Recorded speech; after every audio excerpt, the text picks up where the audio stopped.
Patalo fatu nei vai ngol tatou. Polo kalambi, hallelujah, ina ua e fafo se melmelea. Ua, hallelujah. Mi yele tua, yele utoya ngai atu tatou polo kalami. Hallelujah, hello, hello, hello, hello. To God be the glory forever and ever. Amen. E mata utia lea tua. E mata utia lea tua. Ifo ia ile langi. Malela lo langi. E mata utia lea tua. E mata utia lea tua. E mata utia lea tua. E foia ile langi, malela lo langi, e mata utia lea tua. One mighty God we serve, one mighty God we serve. Angels bow before him, heaven and earth adore him. One mighty God we serve. One mighty God we serve. One mighty God we serve. Angels bow before him, heaven and earth adore him. One mighty God we serve. Oh, one mighty God we serve. One mighty God we serve. Angels bow before him, heaven and earth adore him.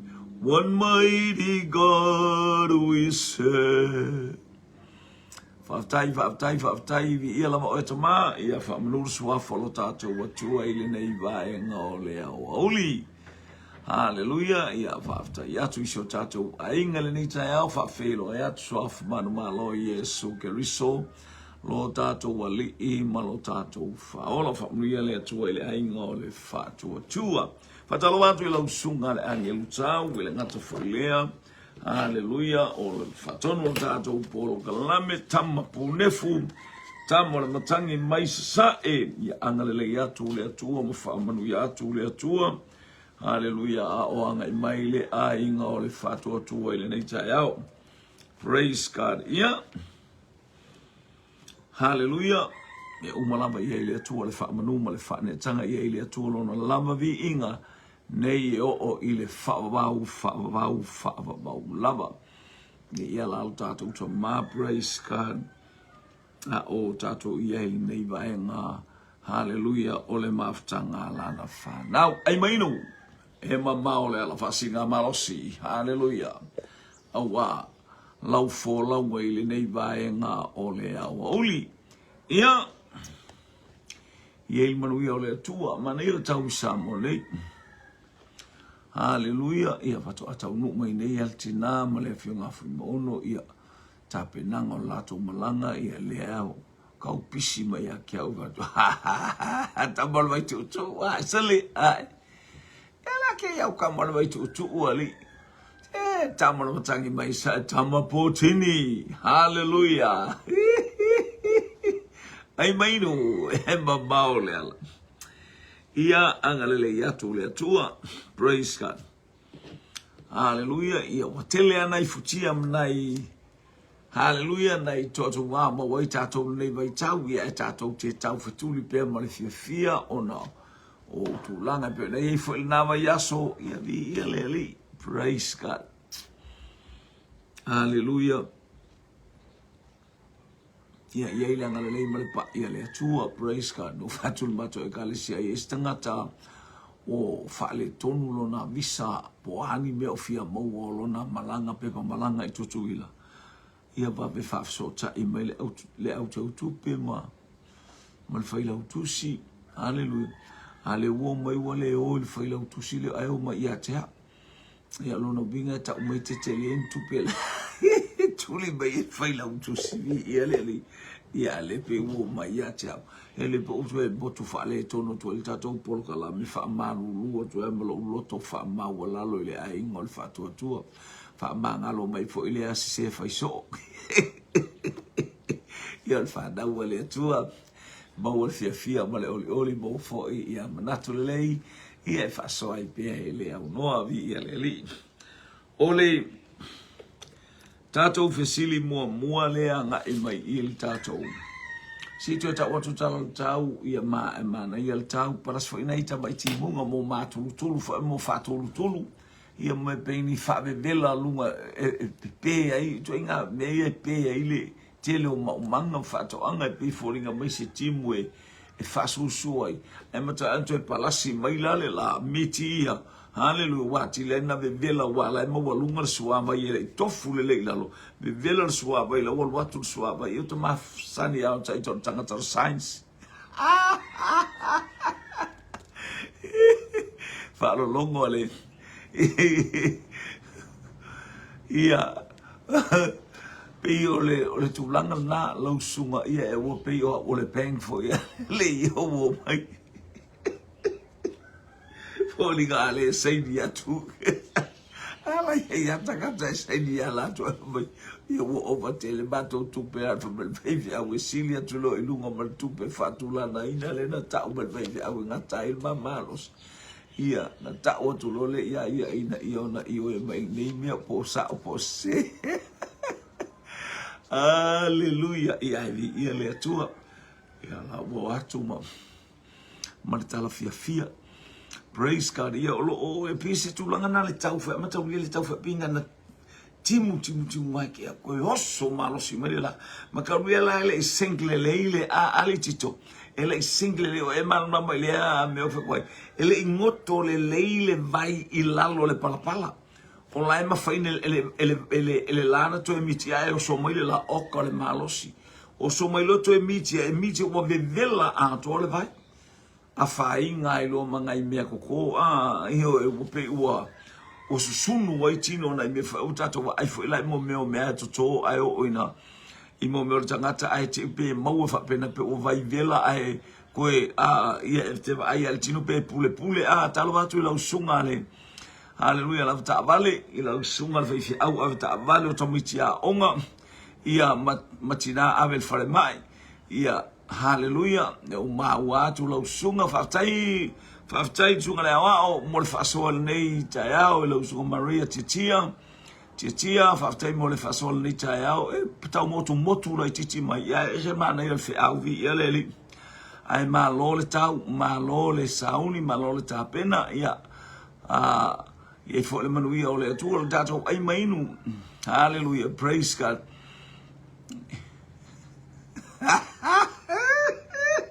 ya ortagata tape ya ele foi se pea e ortagata ele o se fai fato anga tele lo prato langa le ia tito ele o stangata fai fato anga ele o stangata fa ngota e malemo le sami e tangi le tonga bao au le lo la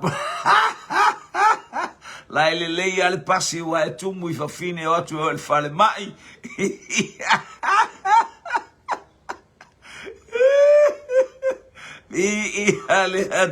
praise God. Ia vi ele manuia fa taitina sa fasol nei taiao ile mamalu male matango fio le tua. Ia ortato sili mua. Ona te manongi manongi.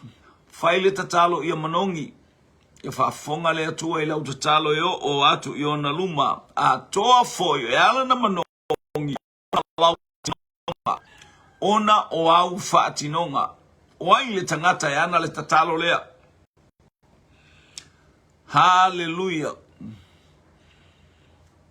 O luma ai le ngata foio lea. O le tangata le leos tangata iutaia ya o oina I tatalo. Aua ba ai le matango fio le tatalo a Yesu, praise God. Falongo lo le tala winga ia Yesu. Ua fia lava praise God.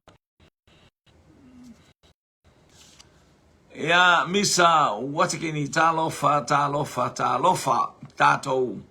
Ya ifatasil ne ya uli vai ainga mavai tau mafatanga ya.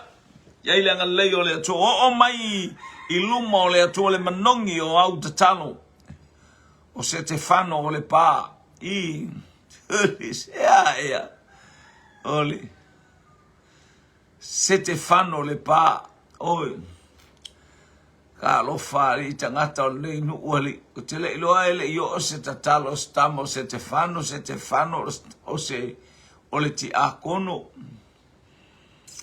Ia ae to e tau mai fo i le pā.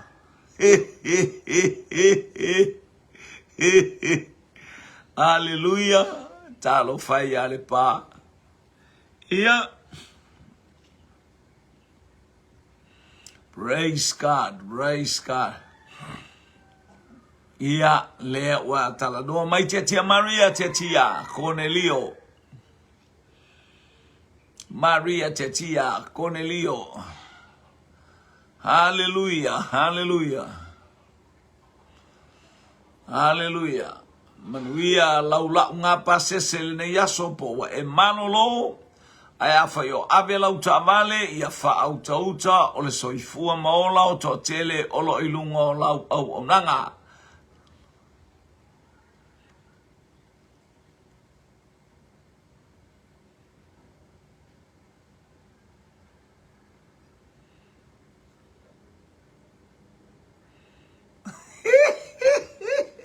Ea.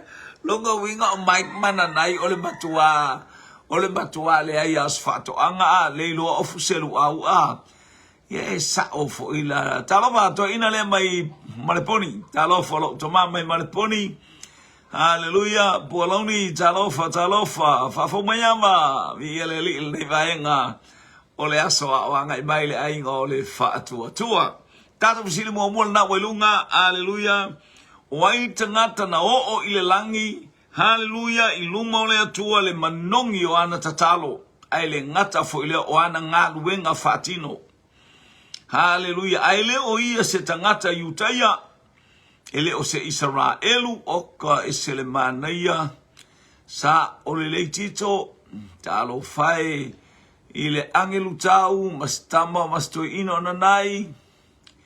Hallelujah. Ia e ngata yala ua ilu au pipi ai whatau mai a o se lu au ofu o le ale talia i lava o lala walo i se lu au ofu tipi ai le aniani whatavi o ilu ngō talima tu ia i male pepe o flaititi tu watu ia eli le fulefu ai tu ia i lalo e saunga le ai ma se me palapala ia o Cornelio mai sale aula ali ia le wailo le leia tito le wasi i malimo to ina le ilo e nai to ina ia ofu selu au le ilo foi eli le onga umu fave vela tu ia yolo na winga e foi mai le ai mase me fale tonu ai matua manai le lu au.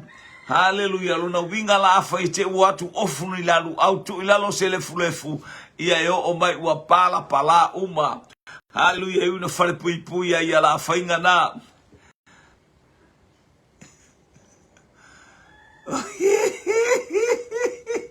Ia sila fia le teine lea mai le paa e oile vai ngalu le ia tangata o se te whano lona ango. Susana Fetalainga talofa. Lewo tali mai le tama mai maleponi. Cornelio o le tai au. Hia makaga. Lewa abata sa maleponi. Wa tali le tato fesili. Tali le tato urua i fesili lewa hanga yatu. Hallelujah.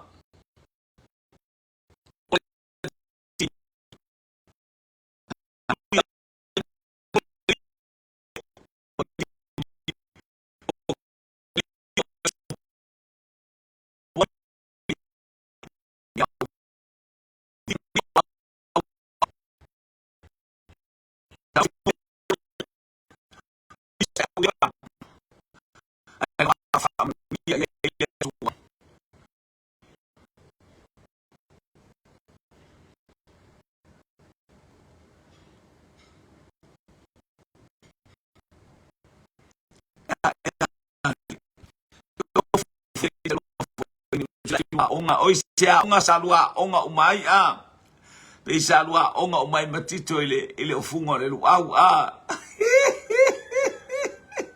o pula vinaka saule teine tonga lea o le pad lea o fetalainga o le tamaitisi tonga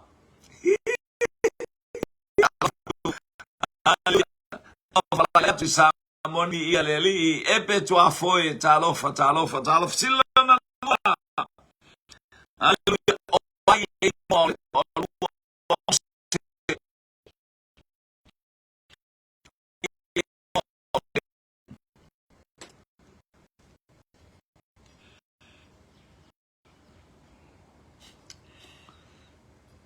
epe tua foi talofa le tua fine. Haleluya, fatalofatu ai mainu ile nei vaenga ole itula haleluya o lau polo kalame awai ainga mavai tau maftanga ia mase tau sami fale nganga e tuiai ina ia mata ngo fiele fa moi ole yaso fale bolu waloli I talofa lava. Haleluya, praise God, haleluya. Oai le ingo le tolua mose. Alustamo mose wa sola mai ai kupito I ona asoi. Na laina David Sili ni sol fasio tangata ali ai talia ele atuele I stula fono ale atua ina mea. Al Sili fo il mafua anga o le fasio tinga o te leo lona loto alofa. Te leo lona alofa I tangata o lona nu o lona lava uso.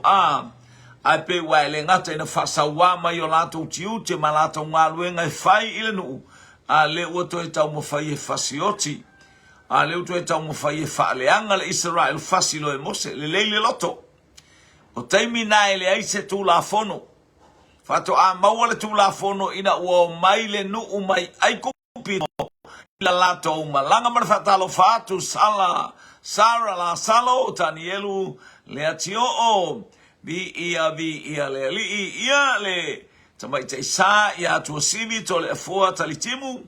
Hallelujah, praise God. Wa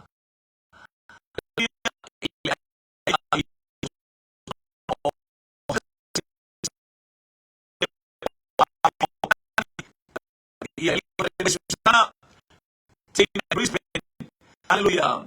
Ia en fai poi patu tamai titi. Hallelujah, fiti le ofeta lainga. Hallelujah, manatali yo se pora. Tasir tato tali wa ngai mai se pora. Praise God, praise. Daniel leatio talofa lausunga vi ialeli. Praise God, hallelujah. Hallelujah. Oka le manaya. Tali mo mai tintiti no fole tama Samoa ai failo no pito malosi fiti ole uso ole tangata le au mai le au fiti fo ial nei. Hallelujah. O kama pura vinaka le o ile ngor tama le ia la na talo yo nalo tsa ita sole vi ia le tele le mau fiti ia vi ia le la mau Paolo ma ia le tene Samoa. Hallelujah. Epenesa nanai sole elua epenesa nanai ma epenesa au kuso pesao ia fatalo fatu o le fiti Brisbane le ai la ele o se fiti Brisbane. Hallelujah. O le fiti ile la folka o ka yang ngofo inga ile au aporiti o le fiti aporiti sole le ai la ele kele se pikol kenyala o serevi I o le uso serevi I al tangata lea wa ile e manatua se utua fini ia o le fatoa e fai mai e mana vanava va aila ila u telefoni tu I tonu o se vai vela. Hallelujah. Tu ia mo le 5 minute io mai wasala lawo na vai ia na ilole wale leila u telefoni ia lewa ta o ia fatoa e sawa e fa mai e mana vanava lo na winga na e te mana vanava ele I faia sauti le tai au. Hallelujah. Ole na fatoa e ala ma lo le moe ai mai no e mama ole ala watale I tula. Hallelujah. E fai ai le lunch. Ale le faia seti ale tua fine ia tua sivi ia. Hallelujah. Le atino misa na nai ma foe. Praise God. Ia leli. Oh, so le atino ole fau.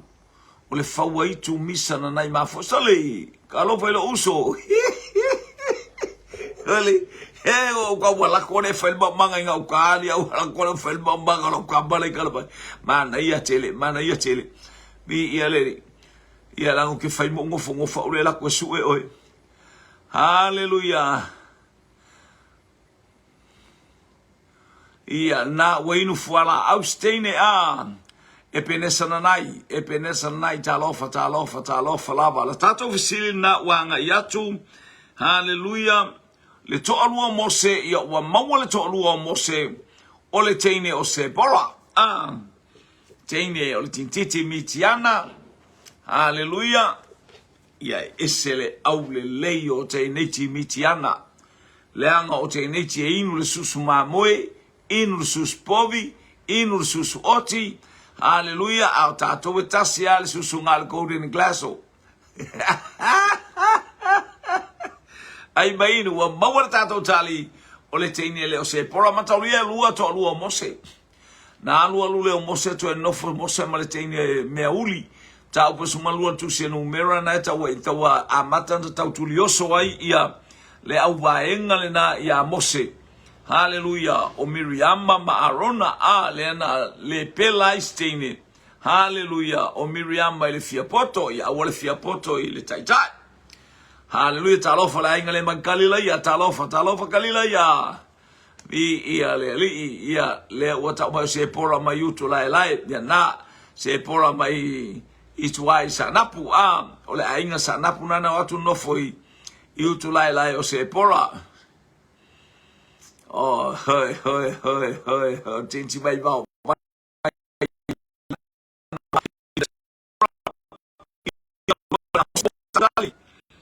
O le tatou tali, o le tolua leo Mose o se pora. Hallelujah, praise God. Hallelujah, o aile nuu na tala i ai Filipo le ti akono. Ia o le fine kuso, ia ese le fine kuso.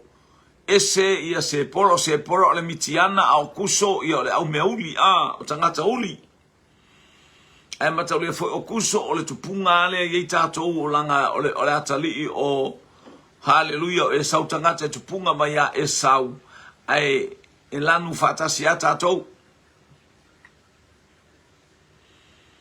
O ia leu whapea mai teine le masana inu whala au e masana inu i le laula au hallelujah a wale whaamaro longa ia praise God. Vai o tele o tātou ia o le malo se o lau whatua tua. Ia e lo whatua, ia tangata e whatua tua e palau wale, e tangata e whatua tua e lo toita. O le whaamalo longa le atua, o le ale mea wa e inuina, fuala au, po le ia e tatalo e le o le malosi o le fuala au. A ia e whapeane ma o whapeane. Ia whaamalo longa le ngā wenga o lo whatua tua. Te inuina e le fuala au, whaatai tina lea. Ele fia ia inu fuala au vai nei ta ina oinia o onga se le anga o le tala i le tamaloa hallelujah o Esekia na malo lo Esekia i lau le mati na tu i fu o le mati ai popo ai le me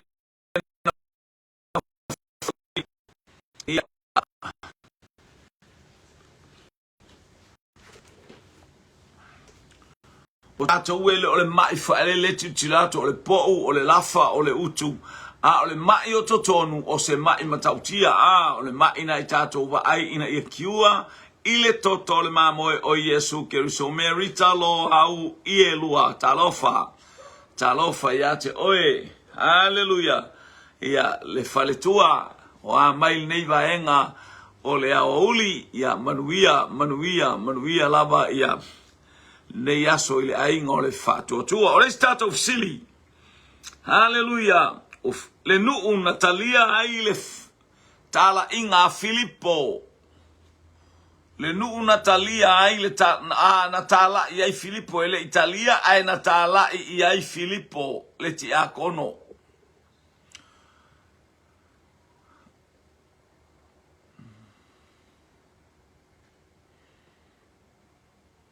O fea le nuu.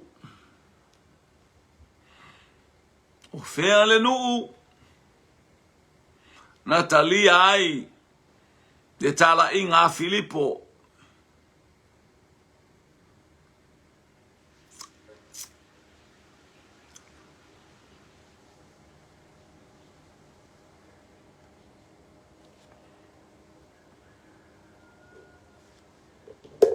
Leu tali mai o Ethiopia.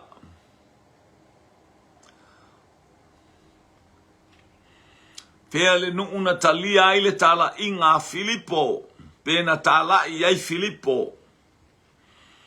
Ti akono, o ti les ti akono. Haleluya. O Stefano, ai lo ules ti akono. I le tala i atu. O fea le nuu na tala i ai. Lea wa tali mai le angelu tau o Ethiopia po o Ethiopia.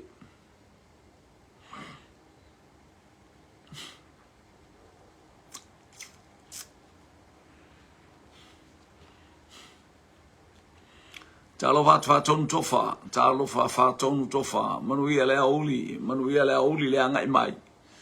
Hallelujah, swafa manu malo Yesu geriso lo tato wali imo lo tato faula.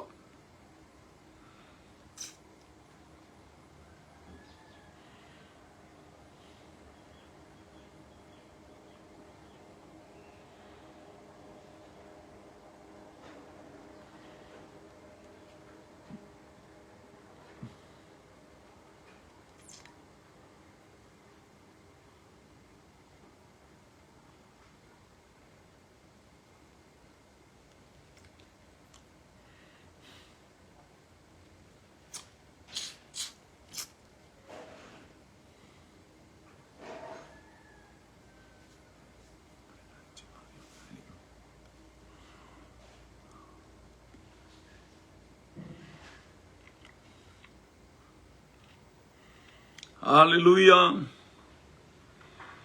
O fele nuu na alu iai le tala inga ale tamalo o Filipo politi akono o Filipo.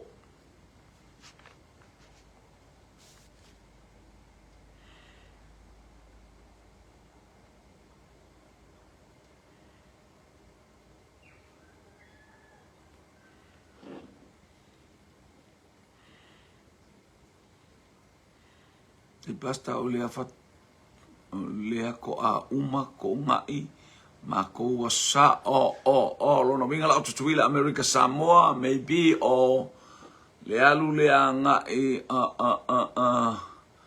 luatu ili le yele golf course ya le po ile anga email bala aulea mo le tofine ya fatonu ya po o le tamaho ya le mo le po o fatonu lea ya le li. Hallelujah. If I've taile uma watu ili America Samoa talofa. Pray.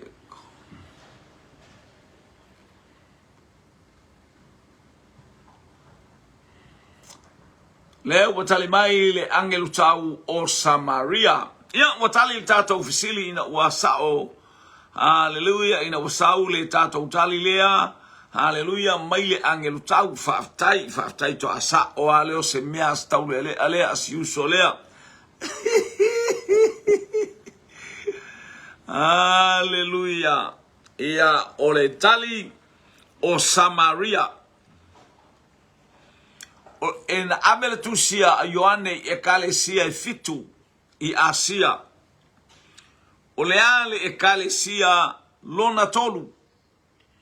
O le ale e kalesia lona tolu na ave yele tusia Ioane i le tusia faalinga o lo o a mata ai i e kalesia na ave iai ia faaftai Susana ma lor kopi ia le ua tali mai Susana ia patonu wa sao ia la patonu wa patonu toi Susana sa o tatou tali Ia. Ia. Ia leli.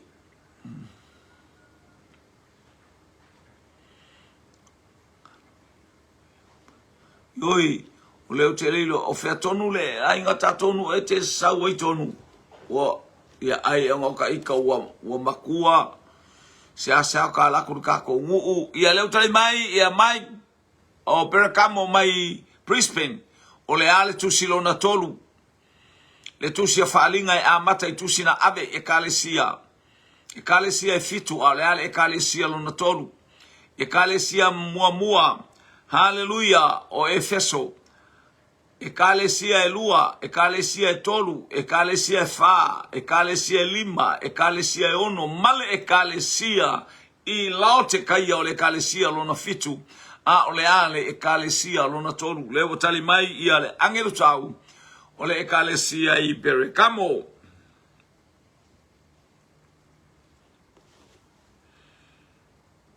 Hallelujah, hallelujah.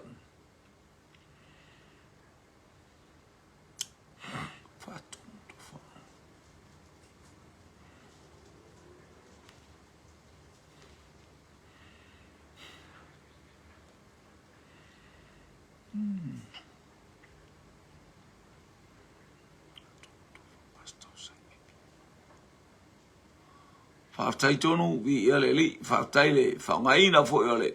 Tangata vi ia le li Susana Fitalainga a o Perekamo.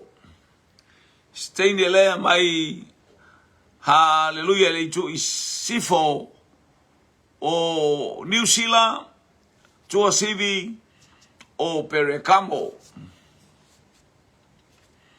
Tu tasi asta tali le tatou fiasili. E kalesia lona tolu na ave ye le tusi a Ioane. Hallelujah. Ya leo fa pe mai Susana mata pe lua tusi a falinga. Falinga lua non fa pe sfolo male lua. Ia wa tali le tatou fisili. Ole falinga lua fa pe suma lua ave fo il tusi le kalesia i Perekamo ole e kalesia lona tolu lea. Ia faftai tele lava, praise God. O fea se nuu o Iosefa le tamao Yesu. O fea se nuu o Iosefa le tamao Yesu. Aftai fatonu, leu talime fatonu, falinga ilua fai pusuma lua faftai, Perekamo. Fea le nuu o le tamao Yesu.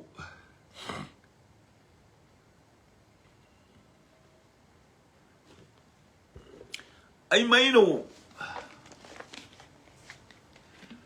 E mama o le ala.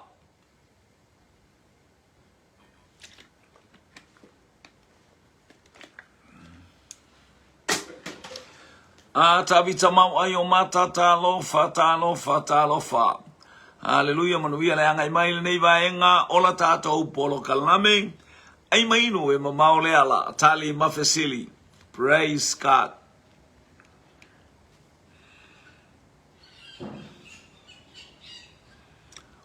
Fea se nu o le tamao Yesu.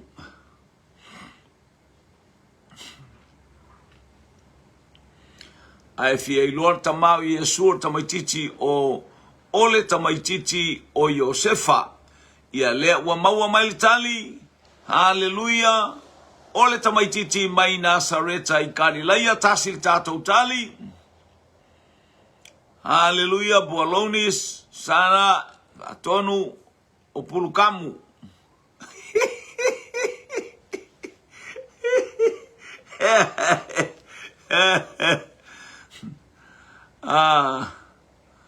Ia po fais fata nga pulukamu la vaenga na utelo ina o pisi el tene ole moli ole aba te ole moli ole aba o ile lotu manisi o tato ainga. Hallelujah, alo ia pele anga le ole atuina o fasu tolu minuti te ai le tula se fulu malelua mai ainga mai tau maftanga. Hallelujah, lau polo kalame ai mainu e mamao le ala vi ia leli.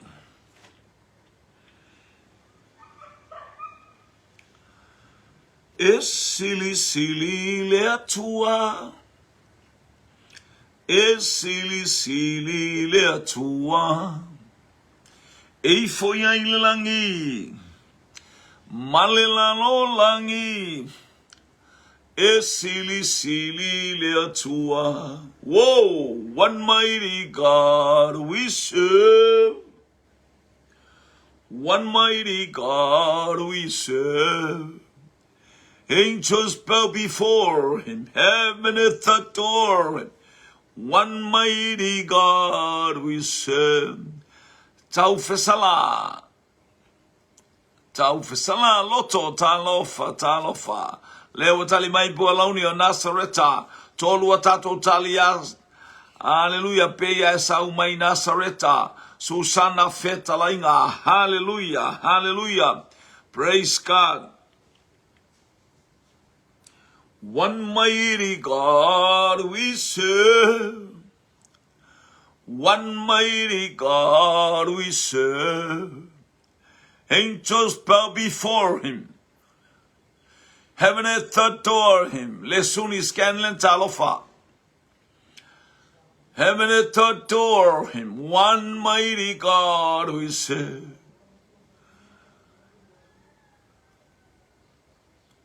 E sili sili le atua. E sili sili le atua. E foi ai le langi.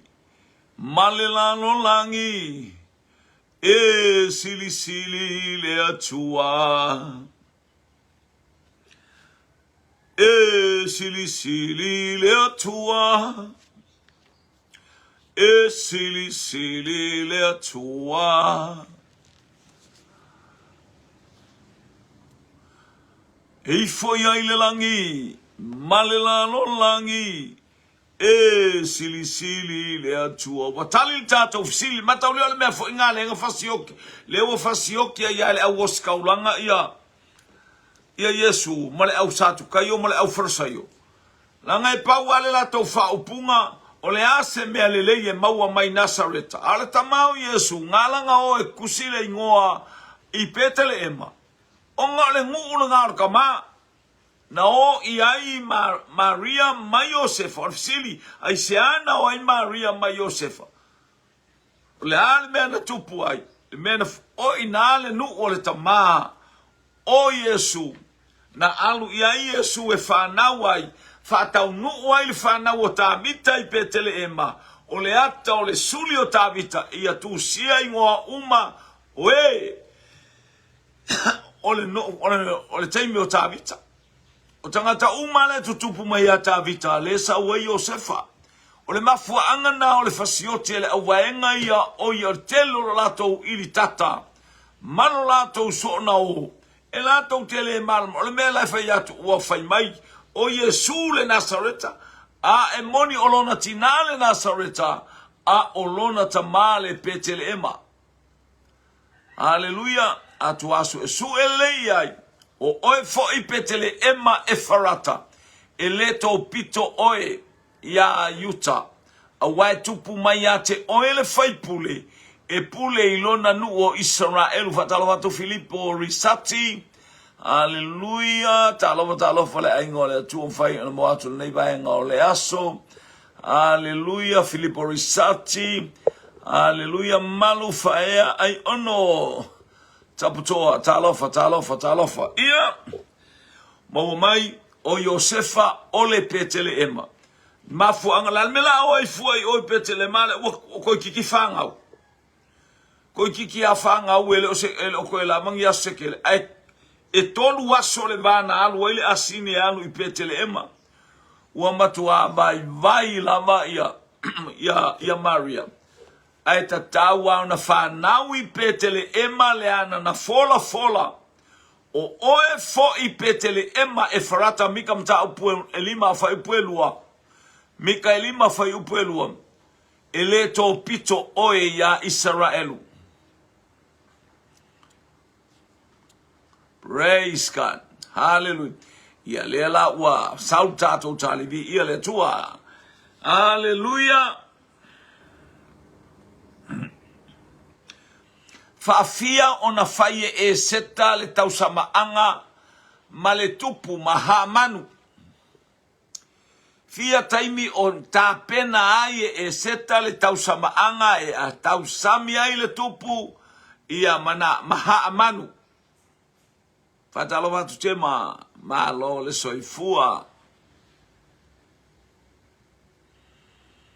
Ia le li ma lo le sai ma lo fo tato ainga le fato toa. Ileni F mulitalo talofa talofa.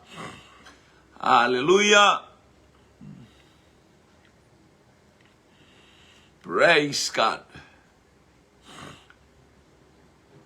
E fafia ona ta pena e seta le tausamaanga maha manu ma male tupo o areta seta po asueru. E o tali mai ia angeru tau e tolu, fa tolu.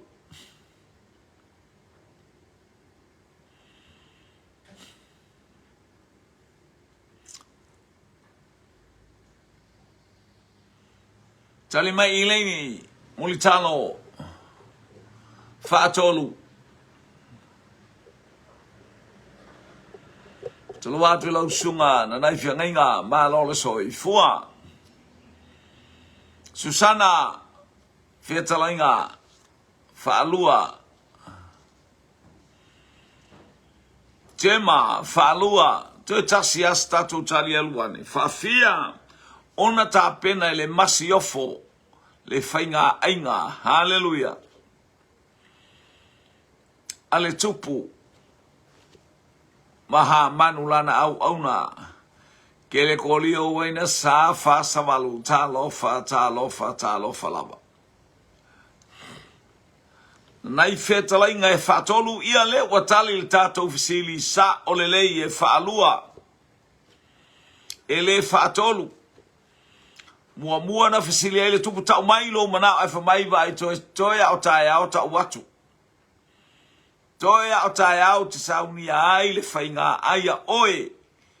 Ma amanu ia ona o ta watu lo leo le manaonga fatonu tofa fatolu fatai ai maino e mamao le lo talil tato fasili e faalua na lua loa tau lo maha manu ilunga le la au na ia fausia haleluya wa levan fatal tali mai la au po le aupe ya te ia a leo vai mai watu ole tamaloa o hamanu leale uluai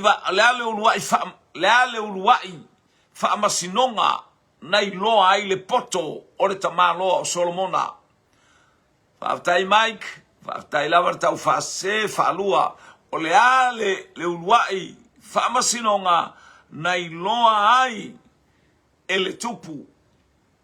Hallelujah. Na fai ele nai loa ai le poto o le tupu o Solomona. Uluai fa le ulua I fa masinonga. Na fai ele nu o Israelu. Na faali ele matautia o le atua. Matautia o le poto. Tali mai tema, mai luaina le pepe. Tali mua wailunga le tatou screen o le pepe. Hallelujah. Lona lua. Ia sau maltalias angelu tau. Mai luaina o le pepe.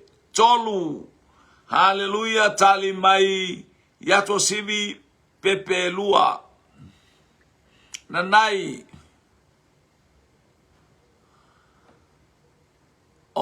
Sa tawa I sole. Sa ori o mea ia kausa mea ringaingo. Ia Susana Fetalainga o fafine ma pepe, male bai luaina o le pepe. Hallelujah, ileni mulitalo o fafine to alua ma pepe. Hallelujah, watau sa ili. Hallelujah. Fafine nei po le aset, mea o le abaoia ai. Lo lata ua imisa ila la whanau. Watutu ilunga amel pepeola mal pepeoti. Fatonu tofa. O le pepe. Hallelujah. Ia. ia wa abele pepe ia ona fatulan me wo to wo mai mato mai se sue mato mai se sue po ai o ma mai sue o po ai o ma ua ona le pepe mate o le pepe le uti afisa o le pepe lo matua lele ai oso mai le pepe le lo matua i au te fa vale balea o ngutu mautala o le pepe na o le pepe a oi al pepe ale a ole a moi a o tila o pepe a te ia ua oso mai ia te a mai io e sa mo o lon taimi o avatu ilu martupu o ma ngai al me o lo mai ai ia a tai pepe nai teine o anatongia ia mai Amerika Samoa ma le teine e wale ma maol mesa wale teine le a sau mai Brisbane tau se i tau wa ai po fea le mea moe. Ia leo whai atu tupu o mai pepe i. Whatatia i lunga lau lale. Pepe nai ola. O le pepe le ola, o le abai lua. Abe le pito i luma i lesi pe, abe le ulu i lesi, ai abe vai i lesi a mai se peru. Tipi lua le pepe, sa vali mai watu wai ana tipi lua le pepe. Ai ta mo e mai fafine ana mo i ale pepe le mai fa mole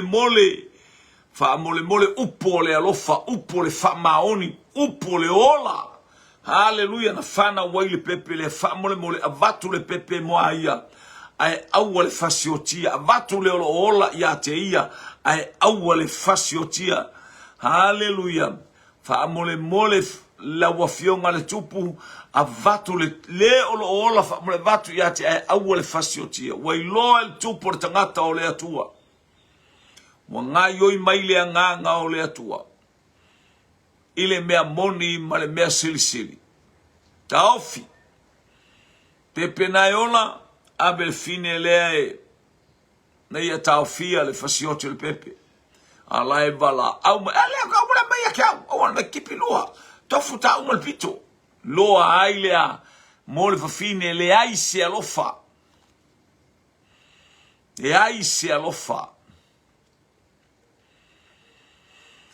Ioe, o le pepe mai sa tawa ma le pepe e ari mai sa le aulo sole se fo ia li a mole le ni pepe fa pe ia matou i savai ia wa amel pepe ola wa amel tina al fa masino nga le to mana onga ya te oe fa masino fa tasi male atua e moni ai me uma te langona le seseo le mele tau pete alu fo i mele ainga te lo le seseo mele fai le tato ainga talo sanga i matai o le ainga ina ia umilo lato so i fua i lalangi nei tu ulea mea no fa longo a u yo tato matua le se me fa pea ale o tupu mai ate o to ulea mea haleluya abele yoe abele manu malo le ainga la ai tato tala noa ai tu i tu na fa masinonga wani me o fa masino ai malis fine le fa tunga popo o oena alu ave to atuli lalo fa to ese malie e sa ono abea haleluya na o sawele ai nisi i ia o sa o lava o nga oi malie fa mangalo mai la o ona ia e alu fo fine le na teleta o pe alu tangata le na tele ta ua e se tangata ai se o tuia lo na loto le vai atu lo loto fa maula lo malo sa o le mea o fai ia mi ele ali ele atua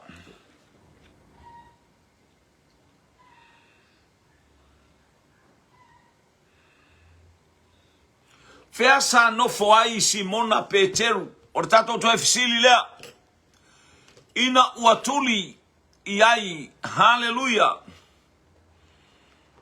ele tamalo o Cornelio e ave ele fe au faia Peteru e sau e ta umai le men foi mai la o ta o to ele atua le na foi mai le atua o te fatali o la sau Simona Peteru o fele nu umale a ai na no foai Simona Peteru matatalo ai au mai le fe au ya Cornelio alu se fe au ya Simona Peteru e sawe au mai le mele tauna au mai lo ainga le au mai tali mua mai manukau. Hallelujah, praise God. Li sa tamai tai. Hallelujah, no fo yopa. Oh. Ia fatalo fatu le fisili muli tato ainga mai lauli America Samoa fatai mo lau falongo le upo le atua. Hallelujah. Io le we mo mai le fisili le ia fai ma fa manuanga eu fo ina watu ole vasenga le au mai ni supo. Ia hallelujah, praise God. Mave mai tai ao wa le uma le lotu. No fo yopa mai asu sana fetalainga. Fatonu tofa a ayolo olopa.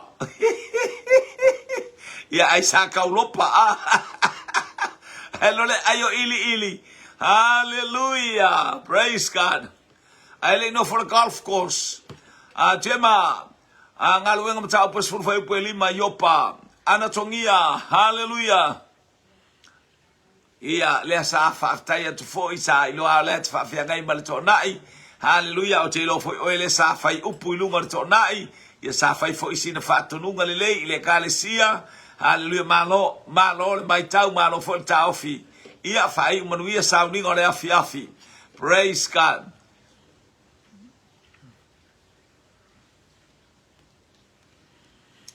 Hallelujah. Ia ole fa pe mai sano no fo ilano masusana sole. Elo ka working elo selango she's from Brisbane. Yo pa ilauli America Samoa. Ali mai le angelu tau yo pa ilauli America Samoa tai vi ali. Hallelujah, anatongia yopa ia. Hallelujah.